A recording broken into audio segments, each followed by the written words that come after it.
Oh là la communauté, comment allez-vous? Aujourd'hui, on se retrouve pour parler d'un sujet qui va sûrement diviser un peu. On va parler du fameux plan B. Vous savez, ce plan de secours qu'on garde au chaud au cas où notre rêve part en fumée.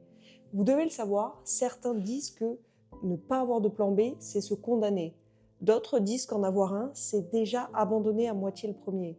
D'ailleurs, si vous avez déjà écouté Will Smith avant qu'il se mette à gifler des gens, vous avez sûrement entendu sa phrase culte: il n'y a aucune raison d'avoir un plan B, car cela vous détournera du plan A. Bon, tout ça dit en anglais, vous vous en doutez, mais vaut mieux que je m'abstienne.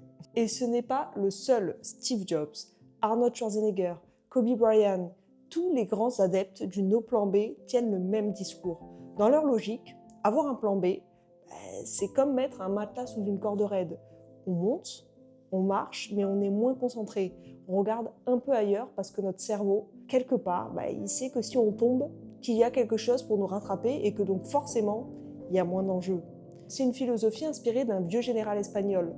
En 1519, le conquistador Hernán Cortés débarque au Mexique pour conquérir l'Empire aztèque. Face à une armée bien plus nombreuse et sachant que ses hommes seraient tentés de fuir dans les navires, il a donné un ordre simple et terrifiant: brûler les navires.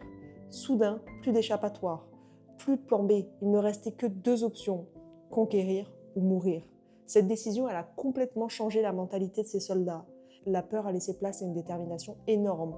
Quand la seule issue c'est d'avancer, on trouve en soi un courage et une force insoupçonnés. C'est ça, la psychologie du sans plan B. C'est se mettre volontairement dans une situation où l'engagement doit être total. Les avantages sont grands. Premièrement, ça élimine l'hésitation. Quand il n'y a qu'un seul plan, toute notre énergie va dans l'action. La question n'est plus si, mais comment.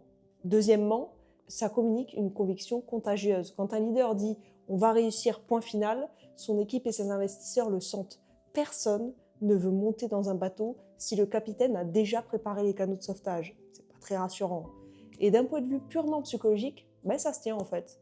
Des études montrent que la présence d'une option alternative peut diminuer notre performance sur la tâche principale, le fameux plan A.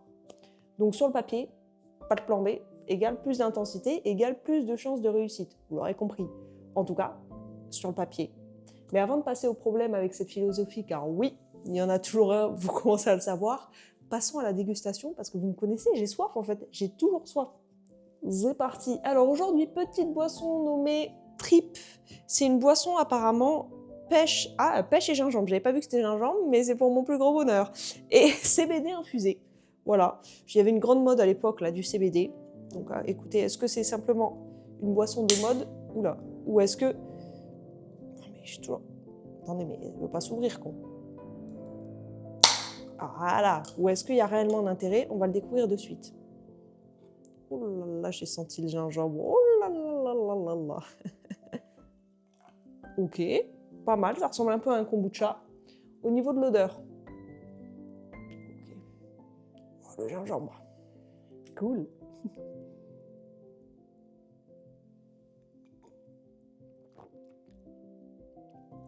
Ok, ok. J'en dis pas plus.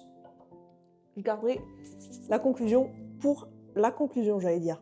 Mais on s'est compris. Bref, donc le problème avec cette philosophie, selon certaines personnes, c'est qu'elle suppose que la réussite ne dépend que de nous. Que si on veut assez fort et qu'on fait tout ce qui est en notre pouvoir, tout finira par marcher. Sauf que parfois, non. Il peut y avoir une pandémie, un marché qui s'écroule, un associé qui nous lâche, un dos bloqué, bref, la vie quoi. Et dans ces moments-là, ne pas avoir de plan B, ça peut transformer le rêve en cauchemar. Parce qu'un plan B, c'est pas seulement une échappatoire, c'est aussi une marge de sécurité d'une certaine manière. C'est ce qui peut nous permettre de rebondir en cas de difficulté. Et puis surtout, cette obligation d'avoir un plan B, elle est partout dans notre société. On nous présente ça comme une évidence, un signe de maturité. Vous les connaissez les phrases, sois réaliste, on sait jamais, sur tes arrières. On a tous entendu ces phrases. Elles sont là pour nous protéger, d'une certaine manière. Mais nous protéger de quoi au juste? De l'échec ou de la réussite? La psychologie derrière ça, c'est simple. C'est notre aversion au risque, notre peur de l'inconnu, du jugement des autres si on se plante. Avoir un plan B, c'est une assurance pour l'ego aussi. C'est se donner la permission d'échouer sans que ça fasse trop mal. C'est un calmant pour l'anxiété qui accompagne l'ambition. D'ailleurs, l'écrivaine Laurence Bourgeois a même écrit un livre au titre parfait pour ça. Les gens heureux ont toujours un plan B. Sa philosophie, c'est que prévoir une alternative, c'est une façon de naviguer dans la vie avec une bouée de sauvetage en gros, de réduire le stress et de mieux rebondir. Sur le papier, qui peut dire non à ça? Qui préfère le stress et l'angoisse? Le discours, il est quand même séduisant, logique, mais surtout ultra confortable, disons-le. Mais la clé, c'est de comprendre la différence énorme entre un plan B, déjà, et un pivot. Un plan B, on l'a vu, c'est une alternative complètement différente. C'est un changement de quoi? Si notre plan A, c'est de lancer une start-up, par exemple, notre plan B, ça peut être de reprendre notre job de consultant si ça ne fonctionne pas. Ça, c'est un plan B. Un pivot, en revanche, c'est une correction de trajectoire. C'est un changement intelligent dans la manière d'atteindre notre objectif. Le quoi, notre vision, le problème que nous voulons résoudre reste le même. Mais le comment, notre produit, notre stratégie évolue avec les retours du terrain. Le pivot, ce n'est pas un aveu d'échec, c'est un acte d'apprentissage en gros. Imaginez un voilier. Sa destination, l'île, c'est son plan A. Un plan B, ce serait d'avoir un billet d'avion dans sa poche pour rentrer à la première tempête. Un pivot, c'est de voir que le vent a tourné et d'ajuster ses voiles pour continuer vers la même île. Par une route différente certes, mais toujours au même objectif. Alors conclusion, est-ce qu'il faut avoir un plan B? Eh bien écoutez, je vous donne mon avis juste après vous avoir donné mon avis sur la boisson et la note. Eh bien écoutez, je vais regoûter parce que quand même 2 gorgées, c'est un tout petit peu léger pour vous donner un avis.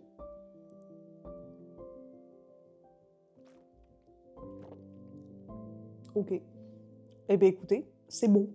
Très bon même, je trouve ça vraiment pas mal. L'aspect CBD, à quoi il sert, I don't know. Mais alors ils mettent quoi? Eau pétillante, jus de fruits à base de concentré, pêche, passion. Ouais, s'ils mettent du gingembre et de la passion, moi forcément, je suis bien. Bon après un tas d'extraits et d'additifs étranges, mais bon bref. Sur le concept, le goût est bon honnêtement. Donc je mettrai, on va se fier qu'au goût, je mettrai un bon 8 en vrai. C'est cool. Et enfin, c'est cool, c'est clairement dans mon style. Le gingembre et les fruits, bon, et surtout fruits de la passion, j'adore.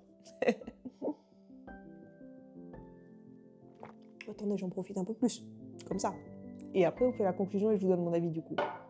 Bon alors, est-ce qu'il faut avoir un plan B? Je crois qu'en fait, il n'y a pas de réponse à cette question. Ça dépend de vous, du contexte et d'un tas d'autres paramètres. Finalement, l'idée de tout ou rien, c'est souvent une simplification excessive de la réalité. Un plan B intelligent, c'est pas une porte de sortie pour les faibles. C'est plutôt un tremplin pour certaines personnes qui en auront absolument besoin pour se lancer. Et il n'y a aucun mal à ça. Mais au fond, le vrai piège, et c'est plutôt de ça qu'on devrait parler, c'est pas d'avoir un plan B ou non, c'est de passer plus de temps dessus qu'à construire notre plan A. La véritable question n'est donc pas de savoir s'il faut avoir un plan B, mais plutôt comment le concevoir. Un plan B efficace, ça ne doit pas être une distraction, mais une fondation. Il ne s'agit pas de poursuivre 2 lièvres à la fois, encore une fois, mais de construire une base stable qui permet de se lancer plus haut et plus fort vers un objectif principal, en étant rassuré. Il faut le voir comme une stratégie de gestion de crise ou un plan d'urgence, et non comme une alternative confortable. La vraie sécurité vient aussi et surtout de notre capacité à pivoter, selon moi, comme je vous l'ai dit tout à l'heure. Mais comme d'habitude, je suis très curieuse d'avoir votre avis en commentaire, alors n'hésitez pas à me le donner. Qu'est-ce que vous en pensez, vous? Est-ce que, selon vous, il faut avoir un plan B? Ou est-ce que vous préférez tout miser sur un seul objectif?